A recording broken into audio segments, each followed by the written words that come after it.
Good afternoon. I hope everyone had a good day.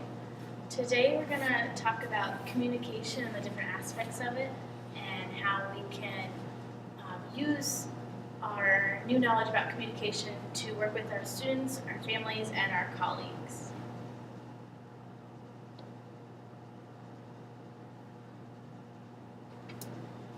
The first point of communication I'd like to point out is that there are three different views. There is a linear view, an interactional view, and a transactional view. Linear, I've got one arrow there because the sender is relaying a message to the receiver. It is kind of like a one-sided conversation.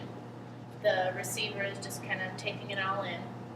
In an interactional view of communication, there are two arrows because it's a two-way conversation. But the receiver sends a message, or the sender sends a message, the receiver receives it, and then they switch roles. In a transactional view of communication, the communicators are interdependent. They work together to exchange messages. They construct the meaning together. So there's not just an A and B part of the conversation, it's all co-managed, it's together. So this is very important when talking with our colleagues and especially when talking with the parents of our students.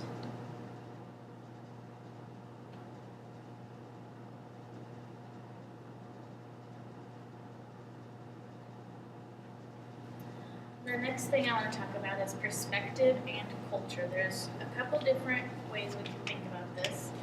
Individualistic kind of cultures and collectivist cultures. In individualistic cultures, they like low context, which means that there's not a lot of detail put into it. And then on the contrast, high context conversations or details. Some cultures like to talk a lot, while others prefer silence. They like silence is golden. They prefer to talk less. Get the message out clearly instead of talking about everything that went on. Directness and indirectness, and that varies among cultures as well as turn-taking within conversations. In individualistic cultures, there's uneven turn-taking. That means like someone might talk a lot while the other person might not talk as much.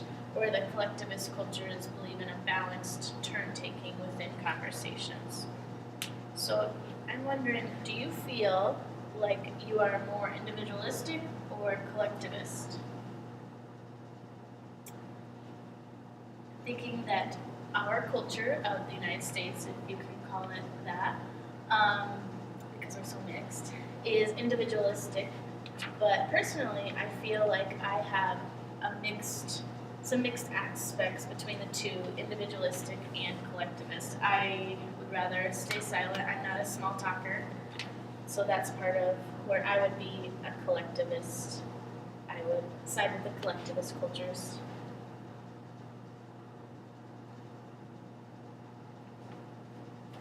Responding. There are two stages of responding. Responding when the person is talking and after they stop talking. So, prompting, nonverbal and very limited verbal gestures such as nods or gestures and saying things like and, and okay while the person is talking. So prompting is more happening while the person is talking. It's like active listening, so showing that you're listening through your body language and verbal language. Paraphrasing, restating what the person has said. So that is probably happening both. While the person is talking, maybe you're interjecting a little bit, and after the person is done relaying their message. Reflecting is kind of like paraphrasing, but it involves an inference. So you're kind of figuring out what the person is saying and relaying it back to them to make sure that you understand what they're, kind of like summarizing, I guess, that you're making sure you're understanding what they are relaying. And then questioning, it's overused. When we're in a conversation and maybe we don't even want to be in the conversation, we might use questions a lot, and we think that it's showing that we are listening, but it might be something that is just maybe we should use something else, like the paraphrasing and reflecting and prompting.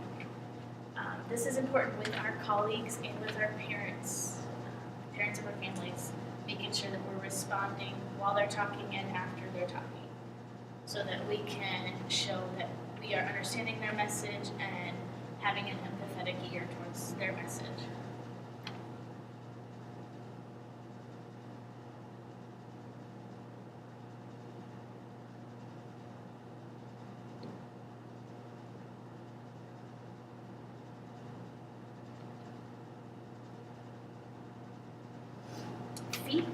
Feedback is important. We want to make sure that it's descriptive rather than evaluative. So we want to make sure that we are explaining what happened or what the person does or is doing instead of evaluating, saying this is good or bad because yada yada. And we want to make sure that it's specific and it's geared towards changeable behaviors. So if there's something like a personality trait that someone might not be able to change, probably not something to include in your feedback because that's not something that can be changed, and it's more of an assault, I guess, than actual feedback. So make sure we are talking about feedback as changeable, something that can be changed. This is especially important with students because we want to make sure we're giving them direct, specific, and fast feedback so that they can be changing their behaviors, whether it be academic or outward behaviors, so that they know what is expected and that they can be able to figure out what they need to be able to understand and learn.